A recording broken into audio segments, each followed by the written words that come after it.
warahmatullahi wabarakatuh. Bismillahirrahmanirrahim. Alhamdulillahirabbil alamin. Wassalatu wassalamu ala sayyidina wa maulana Muhammadin wa ala alihi washabihi ajmain. Amma ba'du. Selamat bergabung di channel Ngaji Kitab Online bersama saya Muhammad Yasin dari Kudus, Jawa Tengah. Kali ini kita akan belajar ilmu fikih dengan kitab Fathul Qorib tentang masalah bersiwak, yaitu masih dalam bab bersuci, tentang pasal tentang bersiwak. Langsung saja mari kita mulai. Bismillahirrahmanirrahim. Faslun fistikmali alatis siwaki. Fasal menjelaskan tentang menggunakan alat bersiwak. Jadi pasal ini menjelaskan tentang bersiwak dan juga alat yang digunakan untuk bersiwak. Wa huwa min sunanil wudu'i. Bersiwak atau menggosok gigi dalam istilah orang Indonesia itu termasuk sunnahnya wudu. Jadi orang wudu itu sebelum wudu juga disunahkan bersiwak. Wa yutlaku asiwaku aidon ala ma yustaku bihi min arokin wa nahwihi. Jadi selain siwak itu diartikan menggosok gigi atau bersiwak, juga bisa diartikan sesuatu yang digunakan untuk bersiwak atau menggosok gigi. Jadi alat untuk bersiwak. Kalau di Indonesia kebanyakan sikat gigi. Min arokin wa nahwihi, seperti kayu arok yang kadang di toko itu yang dibuat bersiwak.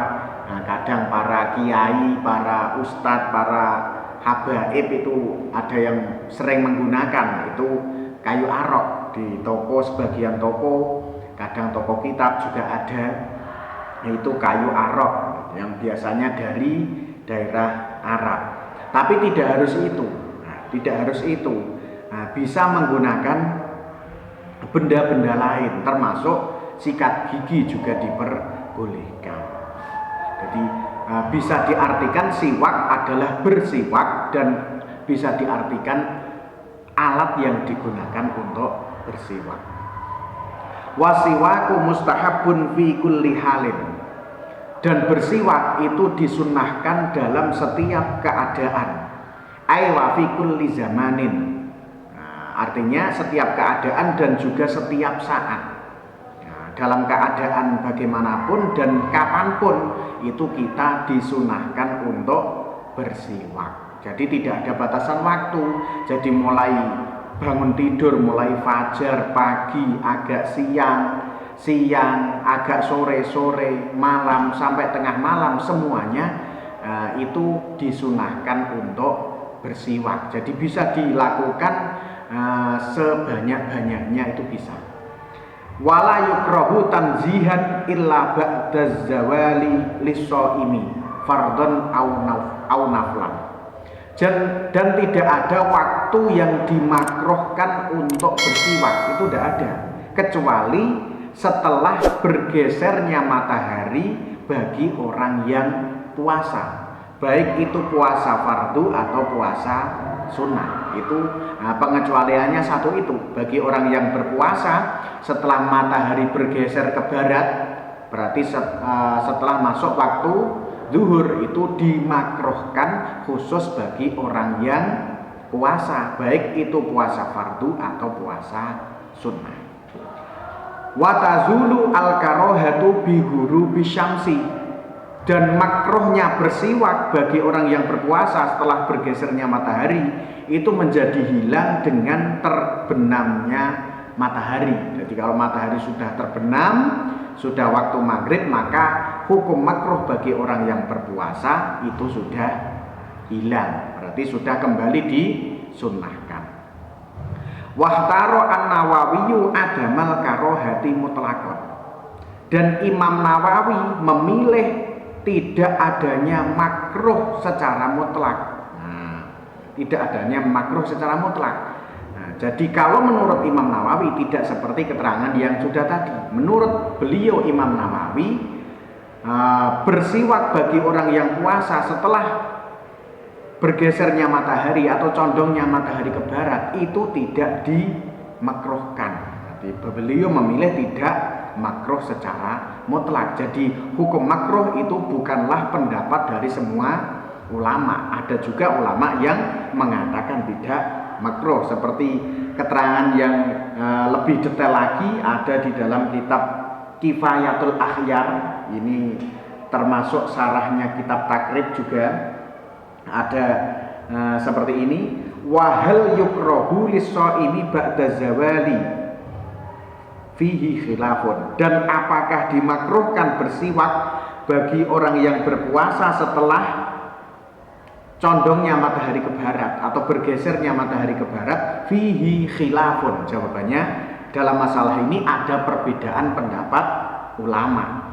Ar-rajihu fir rafi'i war raudhati annahu yukrahu.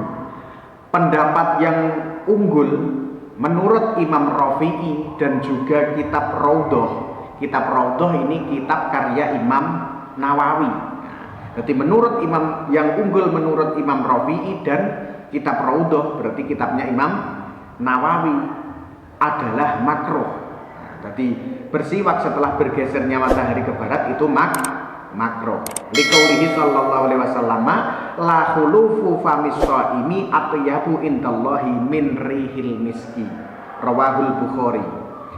Karena ada hadis Nabi yang artinya bahwa sesungguhnya bau tidak enaknya mulutnya orang yang berpuasa itu lebih harum di hadapan Allah daripada baunya minyak misik. Maka dari situ muncullah pendapat hukum bahwa bersiwak bagi orang yang puasa pada setelah bergesernya matahari itu dimakruhkan. Nah, tapi warajjaha masih ada wakilah, dan dikatakan la yukrahu, dan dikatakan juga ada yang mengatakan tidak. Wakilah la yukrahu al istiyaku mutlaqan. Dikatakan bahwa tidak makruh bersiwak secara mutlak. Wabihi qolal a'immatu salasu.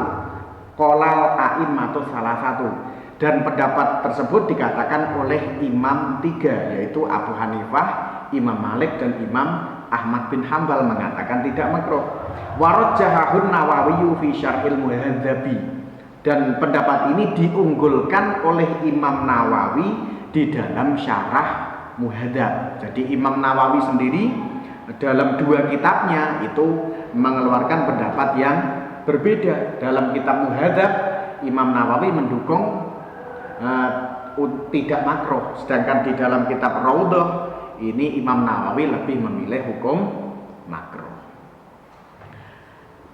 Kita lanjutkan. Wahtaro, ya sudah. Wahwa aisewaku fi salasati mawadi'a asyaddu istihbaban min ghairiha. Jadi bersiwak itu kapan saja disunahkan, tapi ada 3 tempat.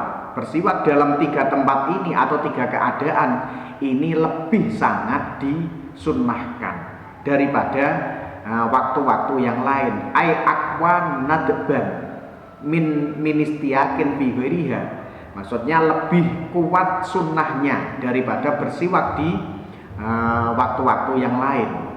Ahaduha inda taghayyuril fami. Yang pertama adalah ketika berubahnya mulut. Ini lebih sangat disunnahkan. Aita ghayyuri raihatihi aw launihi aw ta'mihi. Artinya berubahnya mulut adalah berubahnya bau mulut atau warnanya atau rasanya. Jadi ketika mulut kita terasa berubah entah baunya karena habis makan apa mungkin ya, atau warnanya berubah menjadi dari putih menjadi agak kuning, atau rasanya berubah menjadi tidak enak, kecut atau bagaimana, itu lebih sangat disunnahkan bersiwak. Min azmin wa ghairihi. Min azmin kila huwa sukutun tawilun wa kila tarkul akli. Berubahnya mulut yang disebabkan oleh diam yang lama atau yang lain. Jadi dengan sebab apa saja. Berubahnya mulut yang disebabkan diam yang lama azmin, disebabkan azmin itu kila huwa sukutun tawilun. Ada yang mengatakan azmin adalah diam yang lama sehingga mulutnya terasa berubah, mulutnya menjadi berubah. Wakila tarkul akli, dan ada yang mengatakan azmin adalah tidak makan. Wa inna ma qala wa ghairihi liyash mala taghayyurul fami bi ghairi azmin, dan ada tambahan wa ghairihi, jadi berubahnya mulut karena selain azmin itu ditujukan supaya bisa mencakup berubahnya mulut karena sebab-sebab yang lain. Ka'akli dirihin karihin min saumin wa basolin wa ghairihima. Jadi termasuk karena sebab-sebab yang lain juga sama. Jadi berubahnya mulut karena selainnya azmin juga sama. Ini lebih disunahkan bersiwak. Contohnya seperti makan makanan yang memiliki bau yang tidak menyenangkan. Yang memiliki bau yang tidak menyenangkan, min saumin wa basolin, seperti makan bawang putih dan bawang merah wa ghairihima, dan makanan yang lain. Jadi ketika orang habis makan makanan yang sekiranya ada bau yang tidak menyenangkan orang lain, maka itu sangat disunahkan untuk bersiwak. Mungkin ada yang lebih dari ini, lebih dari bawang putih dan bawang merah. Orang habis makan pete, habis makan jengkol, habis makan sate kambing, daging kambing ya. Daging kambing itu kan baunya menyengat sekali. Atau makan durian atau apa saja yang sekiranya mengeluarkan bau yang tidak menyenangkan orang lain, maka itu lebih sangat disunahkan untuk bersiwak. Wasani indal qiyami ayil istiqrodhi minan naumi. Jadi pertama ketika berubahnya mulut, yang kedua ketika bangun dari tidur. Jadi ketika kita bangun dari tidur baik siang maupun malam itu sangat disunahkan untuk bersiwak. Wasalisu indal qiyami ila sholati fardhon au naflan. Yang ketiga adalah ketika hendak melaksanakan sholat, baik itu sholat fardu maupun sholat sunnah, ini lebih sangat disunahkan untuk bersiwak, karena ada hadis lil hadithi raq'atani bisiwakin afdalu min sab'ina raq'atan bila siwakin.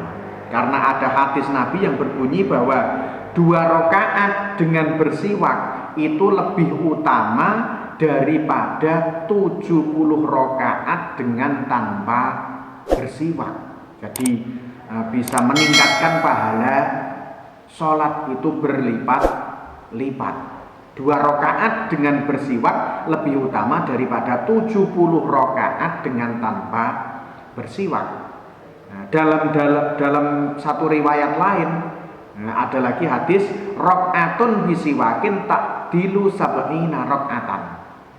Nah, 1 rakaat dengan bersiwak itu menyamai 70 rakaat. Ini berarti orang yang hendak melaksanakan sholat ini sangat disunahkan untuk bersiwak. Wa yata'akkadu aidan fi ghairi salasatil madhkurati mimma huwa madhkuran fil mutawwalati. Dan ada juga tempat-tempat lain atau waktu-waktu lain yang sangat disunahkan untuk bersiwak, dihukumi sunnah muakkad, dikuatkan. Jadi sangat disunahkan bersiwak yang tidak disebutkan di sini tapi disebutkan di dalam kitab-kitab yang besar yang luas keterangannya, yang tidak disebutkan di dalam kitab takrib. Contohnya qiraatil Qur'ani, seperti ketika mau membaca Al-Qur'an. Ini sangat disunahkan bersiwak ketika mau membaca Al-Qur'an. Sedangkan waktu bersiwak bagi orang yang mau membaca Al-Qur'an adalah sebelum membaca ta'awud, yaitu a'udzubillahi minasyaitonir rajim. Jadi wa yakun al istiaku qabla ta'awudi, baru bersiwak dulu baru membaca ta'awud. Wasfiroril asnani, dan ketika kuningnya gigi. Ini juga sangat disunahkan bersiwak. Ini ketika gigi ini berwarna kuning. Wa yusannu ayyanwiya bisiwaki as-sunnata. Orang yang bersiwak itu disunnahkan niat bersiwak untuk melaksanakan kesunahan. Jadi niat melaksanakan kesunahan, jangan hanya niat agar giginya bersih, agar giginya sehat saja, tidak. Tapi ada yang lebih utama dari itu adalah kita bersiwak niat melaksanakan sunnah. Itu akan mendapatkan pahala, karena innamal a'malu binniyati, bahwa sahnya amal itu memang harus dengan niat. Jadi orang bersiwak kalau niatnya hanya supaya giginya tidak sakit, maka yang didapat adalah giginya tidak sakit. Kalau dia berniat hanya untuk membersihkan gigi, ya yang didapat hanyalah bersihnya gigi. Tapi ada yang lebih utama dari itu adalah niat melaksanakan sunnah, maka dia mendapatkan semuanya. Selain giginya bersih, selain jauh dari sakit gigi menjadi kuat, juga dia mendapatkan pahala di akhirat karena melaksanakan sunnah. Wa ayyastaka biyaminihi, dan kesunahan lagi adalah bersiwak dengan menggunakan tangan kanan. Ini bersiwak sunnahnya menggunakan tangan kanan. Wa yabda'a bil janibil aimani min famihi, dan sunnah juga memulai bersiwak dari arah kanan. Jadi dari gigi sebelah kanan, arah kanan dari mulutnya. Ai ila nisfihi tsumma bil janibil aisari ila nisfihi. Jadi dari mulut atau gigi bagian kanan sampai ke tengah. Kemudian dari kiri sampai ke tengah. Jadi urutnya dari kanan ke tengah, kemudian dari kiri ke tengah. Itu kesunahannya. Walaupun tidak harus seperti itu, tapi itu lebih bagus. Wa ayyumirra ala sakfi halkihi, dan sunnah menjalankan alat siwak di langit-langit tenggorokan dengan pelan-pelan, latifan, dengan imroron latifan, dengan menjalankan yang jadi digosok-gosokkan secara pelan di langit-langit tenggorokan. Wa ala karosi adrosihi, dan juga disunnah menggosokkan di pangkal gigi geraham. Pangkalnya gigi geraham ini juga sunnah dibersihkan, digosok-gosok dengan alat bersiwak. Nah, inilah pembahasan tentang bersiwak. Tentu saja bersiwak itu sendiri mempunyai banyak manfaat dan banyak hikmahnya yang tidak disebutkan di sini, tapi di dalam kitab-kitab lain, karena ini adalah materi fikih, jadi hanya membahas tentang tata cara bersiwak, tidak membahas secara banyak tentang faedah atau manfaat bersiwak yang biasanya dicantumkan di dalam kitab-kitab yang menerangkan tentang fadilah. Jadi untuk pertemuan kali ini kami cukupkan sekian, semoga bermanfaat. Wallahu a'lamu bishawab, kurang lebihnya mohon maaf. Wassalamualaikum warahmatullahi wabarakatuh.